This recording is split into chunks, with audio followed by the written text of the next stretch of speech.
দেখো আজকে দুই ভাই রান্না করছিল, তো এই তো চিকেনটা মেখে নিচ্ছে সবকিছু মশলা দিয়ে। তো আজকে ওরা দুইজনে রান্না করবে, আর মা আর আমি পিঠা বানাবো আর একটু একটু হেল্প করব। তো এই দেখো ছোট ভাই রুটি বানানোর জন্য আটাটা সুন্দর করে মেখে নিল।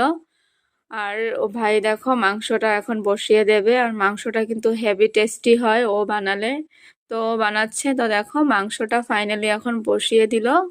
আর আমরা আজকে খুব মজা করছিলাম, অনেক কথা বলছিলাম, আর আমরা সবাই একসঙ্গে ঘুরেও আসলাম। আর মা অনেকদিন পরে আমাদের রুমে এসেছে। তো ভাই দেখো কি টেস্টি হয়েছিল চিকেনটা, দেখছো কি সুন্দর হয়েছে রান্নাটা। তো রুটি বানিয়ে দিল। তো রুটি মাংস খাওয়া দাওয়া করলাম, তারপর বলল যে বাটার দিয়ে রুটি খাবে, আবার রুটি বানানো হলো। তো খাওয়া দাওয়া করে একটু রেস্ট নিয়ে নিলাম। তো এখন খাওয়া হবে চিকেন পকোড়া। আর চিকেন পকোড়ার জন্য চিকেনটা আমরা আগের থেকে মেখে রেখে দিয়েছিলাম, যা যা মশলা দিতে হয় সব কিছু দিয়ে।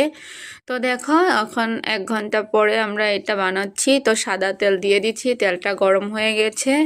তো এখন এক এক করে চিকেনগুলো আমি এইখানে দিয়ে দেব। আর আজকের কিন্তু চিকেন পকোড়াগুলো চিকেন আগের থেকে ছোট ছোট করে টুকরো করে কেটে নিয়ে আসছিলাম।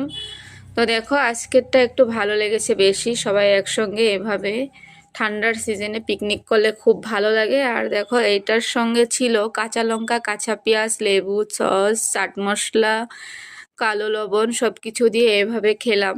অনেকে চার সঙ্গেও খায়। তো খুব ভালো লাগলো, তোমরা এভাবে পিকনিক করতে পারো, ফ্যামিলি পিকনিক। তো মা আমাদের রুমে অনেক দিন পরে আসছিল, তাই আমরা অনেক মজা করলাম আজকে। তো ঘুমোতে ঘুমোতে আমাদের 4টা হয়ে গেছিল। তারপর আমি আর মা একটু করে পিঠা বানিয়ে নিলাম। তো পিঠাও খেলো ভাই ওরা। তো সকালবেলা চলে যাবে, তাই অনেক মজা করলাম বিহুর আগ মুহূর্তে। তো সবাইকে বিহুর শুভেচ্ছা জানালাম, হ্যাপি বিহু, সবাই ভালো থাকো, সুস্থ থাকো, টাটা।